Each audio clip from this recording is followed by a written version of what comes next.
Hey everyone, welcome back. Hope you guys are doing super good. As an ADHD, I do find it very common for you to really experience your ADHD symptoms so much so that they become incredibly debilitating and take over your life, and then other times they're not so bad. Life really is a balancing act, and unfortunately my family sees this. They experience my ADHD symptoms in real time alongside me. Now, I'm sure they wouldn't have it any other way. They're in my life for a reason. They clearly love me and want to stand by my side. In saying all this, today we have James, my husband, on the channel telling you guys what he personally experiences with me having ADHD. What are the challenges he experiences? I'll be watching back through his perspectives and essentially reacting to it.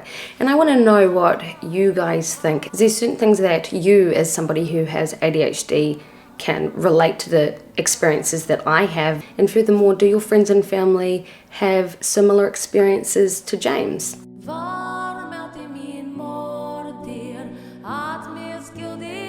I think maybe her hobbies and passions kind of go on like an elevator. Would it be an elevator or an escalator? One of the two. So as it comes up, sort of one hits its natural climax and then another one starts coming up again. And then it kind of feels like she's just getting off one escalator and getting on to the next and never really mastering whatever hobby or passion she's chasing. So to me that's a little bit frustrating because I can see the incredible potential in her, and I can see sort of myself staying on one escalator and just constantly trying to grind away on that one escalator, up. Sometimes you need to get off to have a break, but she's someone that will get off halfway up and risk dying, falling to the next thing. I actually really love that escalator analogy, and I'm going to use it for future references. And you know what? He is not wrong. When I jump onto an escalator or an elevator, I hop right off and just jump onto the next one. Figuratively speaking, of course. Obviously this has everything to do with my forever changing passions and hobbies. This one I'm sure that you guys can all relate to, and it really has everything to do with dopamine. There's certain kind of new passions and hobbies that we can adopt and crash course learn them. That's what makes it really fun and exciting. The part, however, where this does interfere with my loved ones is when changing like the wind really affects them. This could mean financial implications. It could mean this forever changing kind of person in the midst. And of course they also have to deal with the depression that can sometimes come along with those things. Giving up on certain things can really affect my self-esteem and my self-worth. It's this notion of having a Ferrari engine with the handbrake on the whole time. This notion of she has all the potential in the world, she just doesn't apply herself. We ADHDers need those fresh new challenges within our hobbies and passions to keep us engaged. But more than that, we also need the positive reinforcement, someone there to tell us we are doing a good job and what we are doing is making a difference. I met Lexi and she said, I'm an INFP, and you know, when I thought INFP, the first part of that is like introverted. So I thought, oh yeah, she's going to be quite introverted. But if you were to put a camera in the corner of the room, film our lives, you'd probably find that I'm the more quiet one and she's the more loud, extreme, vocal one. There's a lot of, I guess, snappy irritations that she kind of throws out, and then I'll sort of call her out on it, but she'll say it's passion. So I've kind of got to live knowing that, you know, it's her passion, it's her passionate nature that makes that happen. But it can be a little bit sort of overwhelming, and other times she can be quiet as a mouse in the corner, just like writing, and I'll go, hey darling, how's it going? She'll go, what do you want? Hold on, I'm just writing this. And it's like, wow, that's just another experience of mine living with Lex. You know, James is right. I am a real firecracker when we're in our private space. Definitely not like that in public. Oh my gosh, am I really shy and introverted? But at home, I just let it all out. That's where the idea of masking comes into play, because when I am out and about in public socializing, I mask. I hide those aspects of myself that are fiery, intense, emotional, and passionate. I just reserve those for my family, my poor family. Having emotional dysregulation is one of the toughest symptoms to deal with, because it's not as though you just simply experience an emotion. It's that you experience that emotion to its full capacity. And there always has to be something I need to mull over. And it's not always a negative thing. It's not always negative emotions. It's whether there are certain things in my environment that are stimulating. I get so much out of thinking about things, philosophizing about those things. And then what makes it even more fun is when I can express how I feel about things to my loved ones, to the people that I trust. So that's why James will hear me ramble on for hours and hours about a favorite topic or something that I'm learning about. But of course, that emotional intensity can get a lot. There isn't really a moment where I am fully zen and relaxed. And I'm telling you, I wish there was, because I think that being in that space is really good for you. But in my head, I need to constantly be thinking about something. I need to be constantly engaged, learning, making a difference.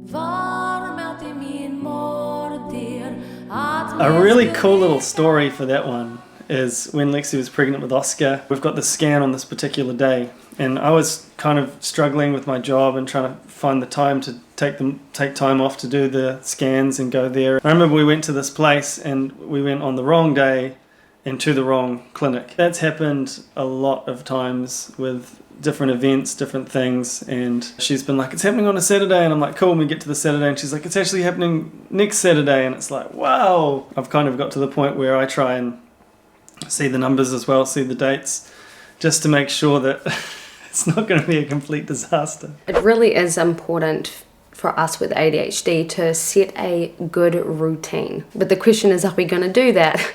Probably not. James mentioned that I get dates wrong constantly, and it's true, and it does my head in. I would make an awful personal assistant. I'm telling you that now. Several months ago, I went to go pick my kids up from school.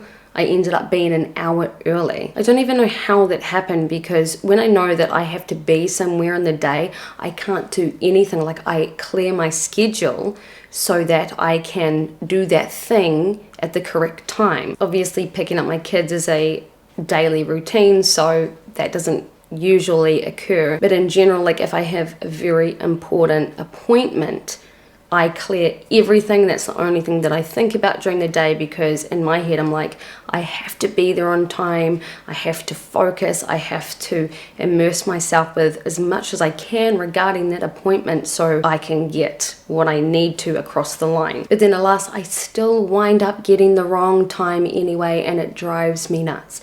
But it also drives James nuts, and as he said, he's had to take over a little bit of that planning and organizing just to make sure that we are not wasting our time. Even this morning, I had to leave the house to go take my kids to school, and here I am still sitting on the couch in my pajamas typing away. The thing that I do is I set myself a time, so I can say, all right, at 8:30, that's when I'm going to get up and get myself ready. So before that time, I allow myself to have those moments where I'm being distracted. The unfortunate thing though is that I always overestimate how much time it actually takes to get ready and out that door.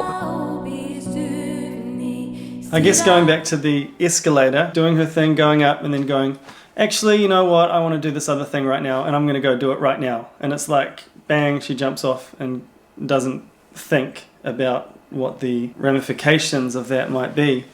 And so for me, someone who's a little bit more methodical maybe, I try and just say to her, like, do you realize what's going to happen if you do this thing right now? And sometimes it's financial too. Sometimes the things that she wants to do require like a bit of money that we might not have at that particular time. It can be a little bit like, where's your head?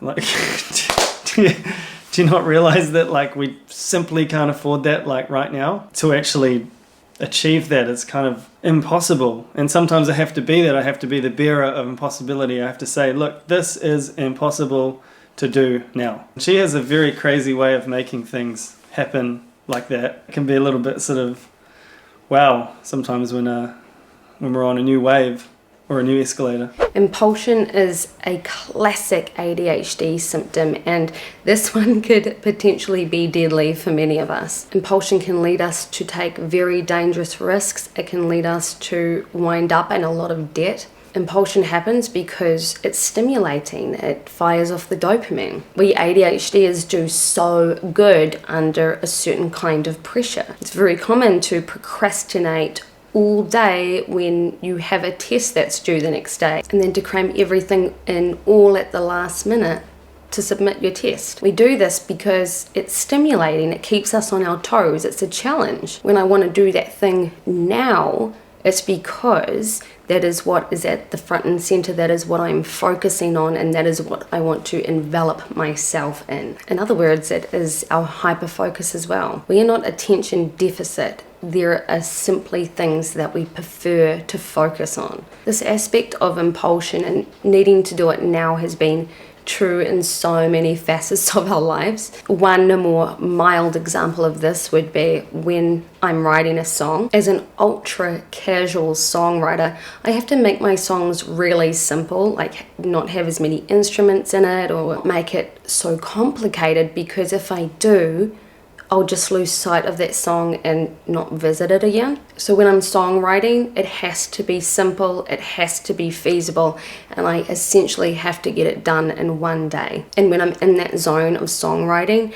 that is the one thing that I will be focusing on through the entire day. I won't take a break. I won't take a break to eat or drink or any of that good stuff. A more intense example could be me getting a horse just out of the blue. It could also be me getting a beehive just out of the blue. But it's not as though I'm completely ignorant to the complications that can come with it. It's just that at that point of time, I don't really care about them. As in that point of time, the good that comes out of engaging in those things is what I'm focusing on. Deal with the challenges later kind of thing. I think everyone has like a different inherent way of dealing with things. Some people like to kind of face it. Like I'm someone that if I get like a text message from like a property manager or someone in the band's music world or my boss or my dad or anyone, my nana, I'm just like ringing straight away, hey, what's going on? I need to know. Whereas Lexi kind of has a different response where she's just like, I don't want to know.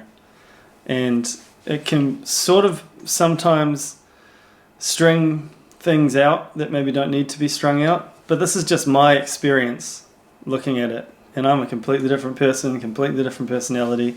And maybe that's why we work as a couple, because we sort of sometimes that way of coping, of shutting down and actually just like detaching, is actually sometimes a good way of dealing with it, instead of trying to get a resolve. Like right now, I can't rest until I get a resolve. So that's my issues right there. I'm just letting you know.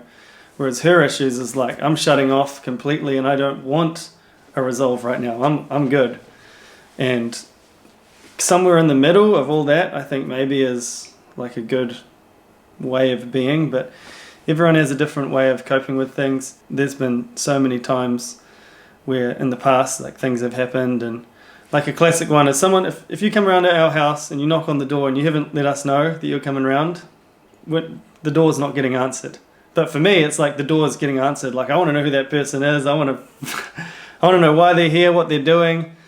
But if it's up to Lexi, she won't do that. And in some really heavy situations, sometimes it's just turn the laptop off. Halt production. We'll deal with this later.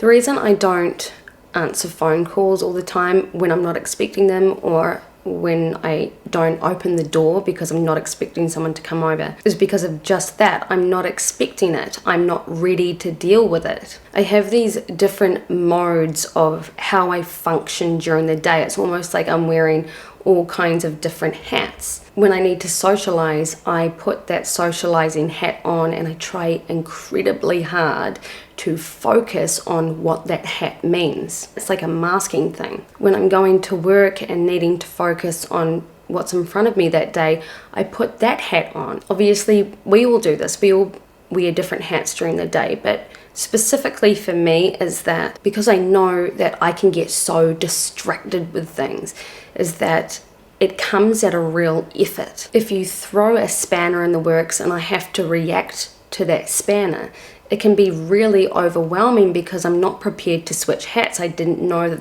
there was going to be a new hat that I had to wear. This is where I can really overcommit myself to things in life, where I realized, wait a second, I've taken on too much. When life is throwing you these spanners left, right, and center, you really have to switch those hats constantly to deal with the new thing that's coming your way. But I just simply don't have the capacity to switch so fast, to change my character so fast. There have been many times where I've frozen under a certain kind of pressure. The ADHDers deal really well when we're under pressure in a certain way, but then in other ways, we find it really difficult when we're not expecting something, when it's a surprise. It's like having all of those open tabs up and feeling incredibly overwhelmed by it, so you try your absolute hardest just to keep one up. But unfortunately, that is not how our brains function. When a spanner has been thrown in the works and I have to deal with it in real time, I do wind up freezing, I shut down, I get flustered. I certainly do my best when I get to focus on one solid thing that day. That is the thing that I focus on, that is the thing I'm going to perfect. Otherwise, I just simply wind up having way too much on my plate, I get overwhelmed by it, and I shut down. I hope you liked this video, you guys. I hope you enjoyed having James back on the channel. It's been honestly years since he's been on. How's your relationship with the people in your life, considering you have ADHD? What are some of your symptoms that your loved ones struggle with? Please let me know in the comments, but for now, I hope you have a good day, night, morning, evening, wherever you are in the world, and I'll see you guys all again for the next video. Bye!